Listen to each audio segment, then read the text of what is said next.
যাক, এবার একটু শান্তি। এই প্রজেক্ট, অ্যাসাইনমেন্ট, এত এত কাজের চাপ, এসব আপাতত বন্ধ। তবে মামা বাড়িতে না থাকলে তো পুরো প্ল্যানটাই মাটি। উফ, সময়টাও না, এই বর্ষার দিনে গ্রামের প্রাকৃতিক সৌন্দর্য, ব্যাঙের ডাক, মামা বাড়ি সেই লণ্ঠনের আলো, এসব কতদিন দেখি না। আর বৃষ্টির সময় বারান্দায় বসে গরম করে ইলিশ মাছ ভাজা, উফ, এখনই জিভে জল চলে আসছে।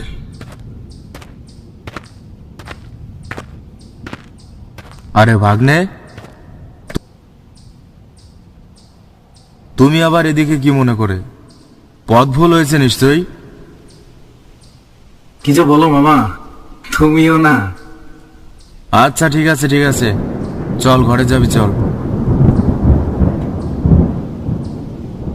মামা, ইলিশ মাছ তো, সে নিয়ে তোকে ভাবতে হবে না। তুই ঘরে গিয়ে বিশ্রাম নে, আমি হাট থেকে ঘুরে আসি।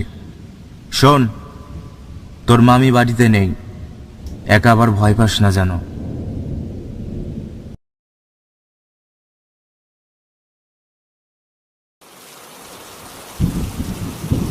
নে নে খাবি আয়।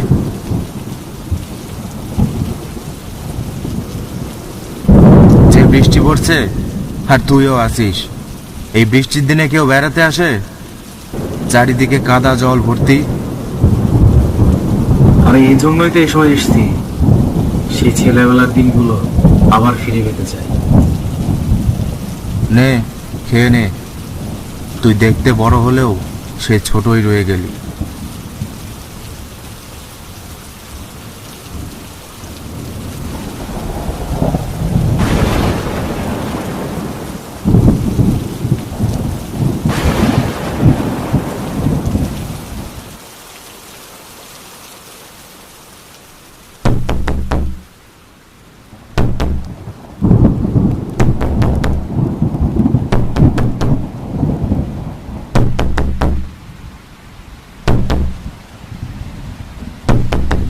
কে কে ওখানে?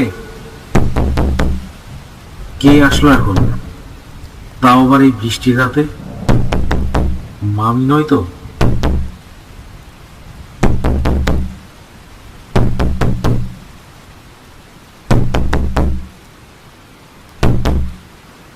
কি করছিস কি তুই? রাত বিরেতে এসবে কখনো সাড়া দিবি না, নইলে ঘোর বিপদ। বাইরে কেউ আছে মামা? মনে হয় মামি হতে পারে। তুই বিছানায় গিয়ে শুয়ে পড়। কি বলছো কি তুমি? তোমার মাথা ঠিক আছে? কেউ হয়তো বিপদে পড়েছে। যেটা বলছি সেটা কর। বাইরে কেউ একজন আছে। মামা এমন কেন করলো? না, মামা তো এমন নয়, নিশ্চয় কোনো ব্যাপার আছে। এই বর্ষার দিনে ওর এখানে আসাটা একদম উচিত হয়নি, আর একটু হলেই আজ ওর খেয়াল রাখতেই হবে। কাল না হয় বুঝিয়ে সুঝিয়ে বাড়ি পাঠিয়ে দেওয়া যাবে।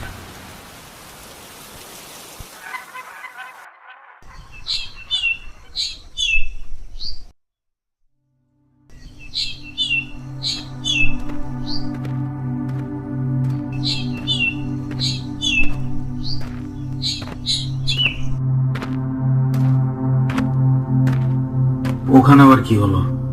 সকাল সকাল ওখানে তো ভিড় কেন? কি হয়েছে ওখানে?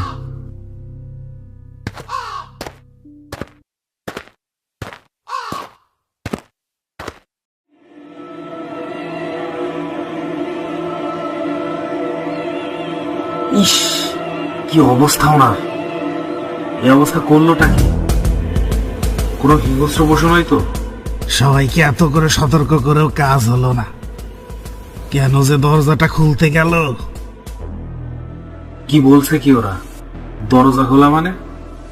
কোন দরজা আর কিসের দরজা? কাল রাতে তো মামাও আমাকে দরজা খুলতে দিল না। তাহলে কি দরজার সাথে কোনো সম্পর্ক আছে এসব ঘটনার? আমাকে জানতেই হবে।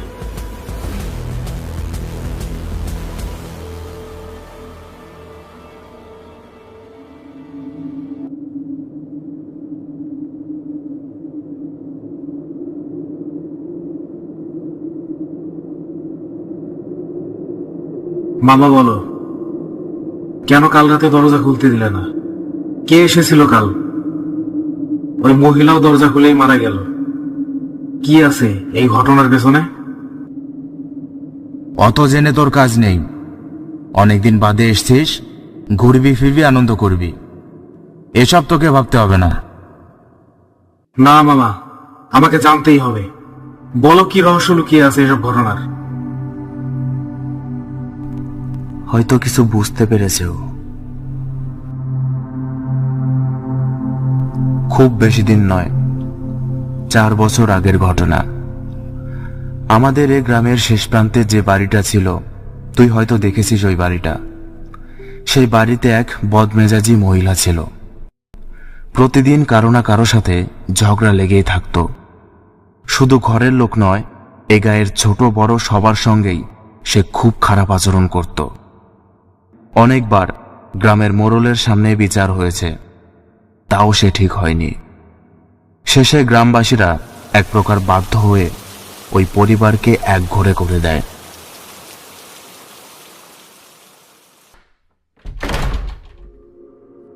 একসময় তার বর তাকে ছেড়ে চলে যায়। একমাত্র ছেলেকে নিয়ে একাই থাকতে শুরু করে সেই মহিলা। একসময় ওদের অনেক সম্পদ থাকলেও তখন ওদের অবস্থা খুব খারাপ হয়ে যায়। জমি জমা যা ছিল সবকিছু বেচতে বেচতে প্রায় শেষের দিকে। সে বছর খুব বর্ষা হয়, একটানা 7 দিন বৃষ্টি হয়েছিল। এমন এক বৃষ্টির রাতে ওই মহিলা সবার বাড়িতে গিয়ে দরজা ধাক্কাতে থাকে। দরজা খুলে যখন ওই মহিলাকে সবাই দেখতে পায়, তখনই সবাই দরজা আটকে দেয়। ও অনেক অনুরোধ করে একটু সাহায্যের জন্য। একঘরে করে দেওয়া পরিবার বলে কেউ ওই মহিলাকে সাহায্য করেনি।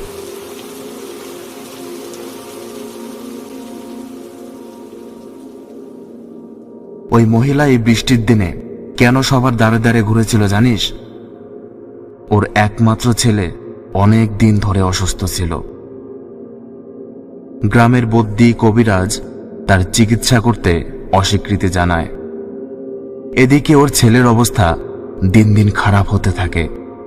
কি এক রোগের জন্য ওর সারা শরীর থেকে দুর্গন্ধ বেরোতে থাকে, আর শরীরে ছোট ছোট ক্ষত ছিল। ছেলেটাকে বাঁচানোর জন্য সেদিন রাতে বৃষ্টির মধ্যেই এই গায়ের প্রতিটা ঘরে দৌড়েছিল সে, কিন্তু কেউ কোনো সাহায্য করেনি। বাচ্চাটার আর শেষ রক্ষা হয়নি। একদিন হাট থেকে বাড়ি ফেরার পথে গ্রামবাসীদের মধ্যে কিছু লোক দেখতে পায় ওই মহিলার বাড়ি থেকে অনেক ধোঁয়া বেরোচ্ছে। গ্রামবাসীরা বিষয়টা স্বাভাবিক বলেই ধরে নিয়েছিল, হয়তো রান্নাবান্নার কোনো কাজ চলছিল। কিন্তু বিষয়টা মোটেই স্বাভাবিক ছিল না।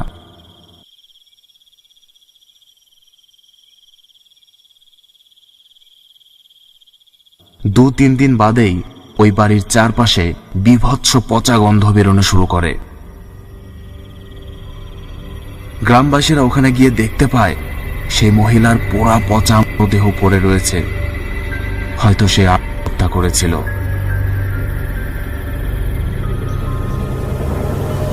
এরপর তেমন কিছুই ঘটেনি, কিন্তু একদিন আবার খুব বৃষ্টি হয়। ঠিক তার পরদিন একটা মরদেহ পাওয়া যায়, যার পুরো শরীরে ছিল ক্ষত। তার পরের দিনও সেই একইভাবে আরেকটা ক্ষত বিক্ষত মরদেহ পাওয়া যায়। গ্রামবাসীদের কেউই বুঝতে পারে না পরপর 2 দিন এমন অস্বাভাবিক মৃত্যুর কারণ কি। গ্রামবাসীরা সাধু বাবার কাছে গেলে তিনি জানান, অতৃপ্ত প্রেতের কাজ এসব। নিজের শরীরে আগুন দিয়ে আত্মহত্যা করেছিল সে, তারই কাজ সব। এই গ্রামের মানুষের উপর প্রচন্ড ক্ষোভ। গ্রামের সবাইকে শেষ না করে ও থামবে না, আর ওকে শেষ করা প্রায় অসম্ভব। কি বলছেন বাবা? তাহলে আমাদের কি হবে? একটাই উপায়, তোরা রাতে কেউ বাইরে বেরোবি না। গ্রামের সবাইকে জানিয়ে দিবি রাতে যেন কেউ বাইরে না বেরোয়, নইলে ওর তাণ্ডব কেউ থামাতে পারবি না। আমি এক গুপ্ত সাধনায় যাচ্ছি, ফিরে এসে এর সমাধান করব। মনে রাখবি, যত কঠিন মুহূর্তই আসুক না কেন, রাতে কেউ বাইরে বেরোবি না।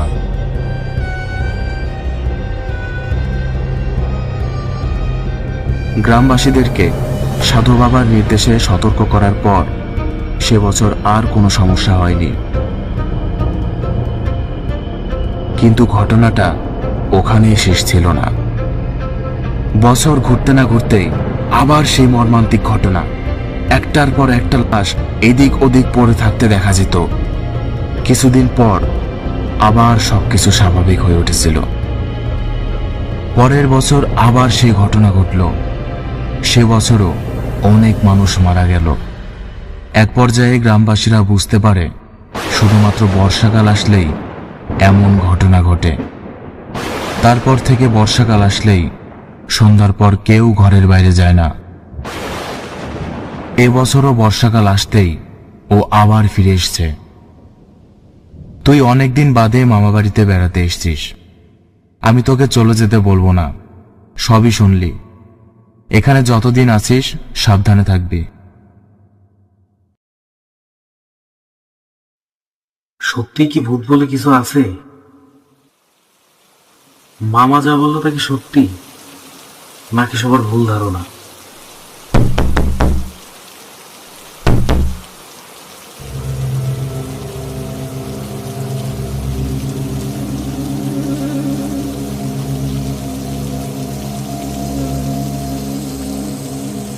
না, চোখের সামনে এইটুকু বাচ্চাকে এভাবে মরতে দেখবো, এটা সম্ভব না।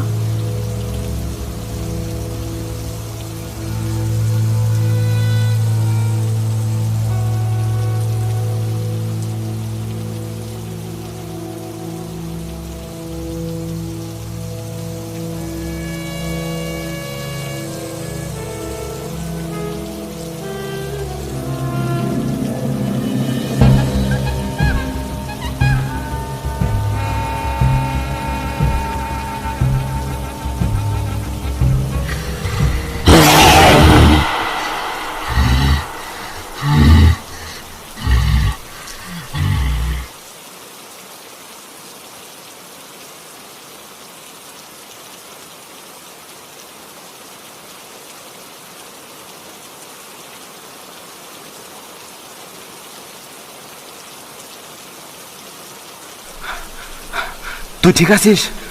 কতবার বলেছিলাম বাইরে বেরোস না। না, এখানে আর থাকা চলবে না। কাল সকালে তুই ফিরে যাবি।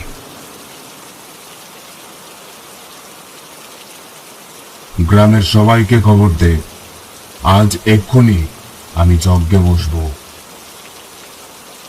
কিন্তু বাবা, মানে এই বৃষ্টির মধ্যে।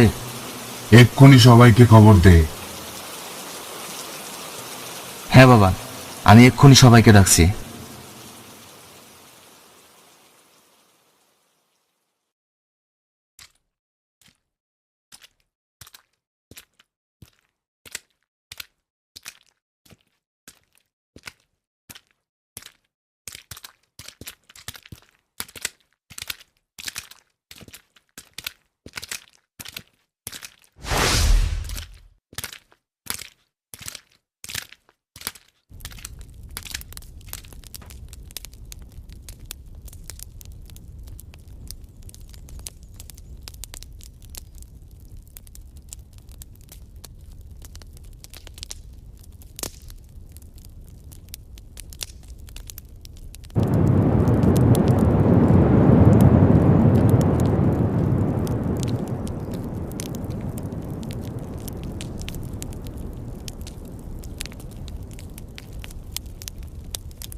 বৃথা চেষ্টা করছিস তুই।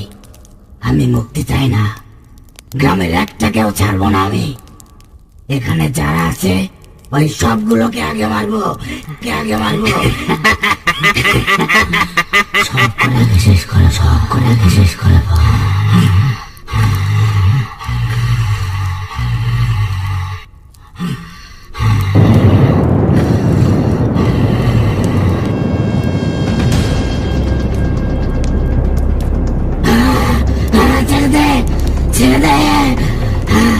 দেখ আমাকে ছেড়ে দে, দেখ আমাকে ছেড়ে দে। এই অমানুষগুলোকে আমি শেষ করবো।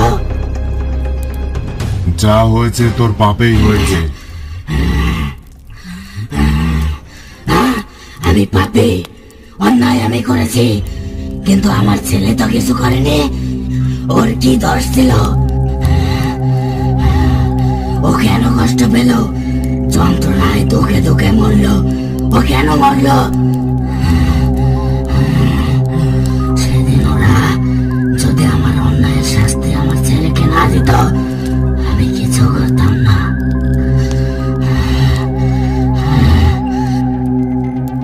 মায়ের পাপের শাস্তি সন্তানকে দেওয়া এটা অন্যায়, তবে তুই এখন যা করছিস সেটা আরো বড় অন্যায়। আমি তোর শান্তির ব্যবস্থা করছি। না, ওদের শেষ না করে আমার শান্তি নেই। আমার ছেলে যতটা কষ্ট পেয়েছে, ওদের প্রত্যেকে সেই কষ্ট পাবে।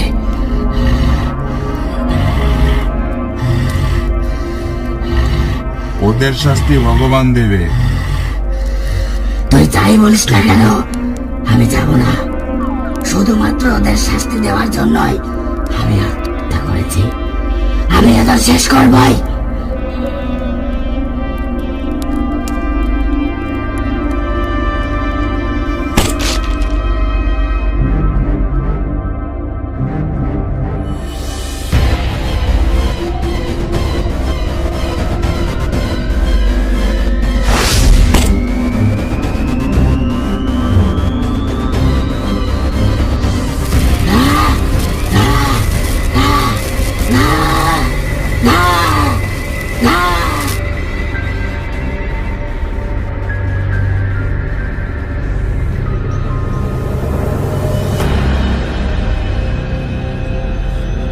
কেউ এই গাছের কাছে আসবি না, আর ভুলেও এই গাছ কেউ কাটবি না।